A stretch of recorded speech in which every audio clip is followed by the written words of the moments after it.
1943 அப்போ சுபாஷ் சந்திர போஸ் இருக்கார்ல, அவர் வந்து ஐஎன்ஏ, அதாவது ஐஎன்ஏல வந்து சார்ஜ் எடுத்துக்கிறாரு. இந்தியன் நேஷனல் ஆர்மியில் வந்து சார்ஜ் எடுத்துக்கிறாரு. அதுக்கு முன்னாடி யார் இதை ஸ்டார்ட் பண்ணியிருப்பா, அந்த ஐஎன்ஏ வந்து யார் ஸ்டார்ட் பண்ணியிருப்பா பார்த்தீங்கன்னா, ஜெனரல் மோகன் சிங். இவர் தான் இனிஷியலாக வந்து ஐஎன்ஏ வந்து ஸ்டார்ட் பண்ணவர். அப்போ கேப்டனாக யார் இதுக்கு முன்னாடி இருந்தால் பார்த்தீங்கன்னா, லக்ஷ்மி சாகல்.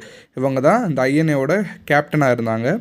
நெக்ஸ்ட்டு வந்து 1943 அப்போ சுபாஷ் சந்திர போஸ் போய் சார்ஜ் எடுத்துக்கிறாரு. நெக்ஸ்ட்டு பார்த்தீங்கன்னா 1945 பார்த்தீங்கன்னா வேவல் பிளான் ஒரு பிளான் வருது.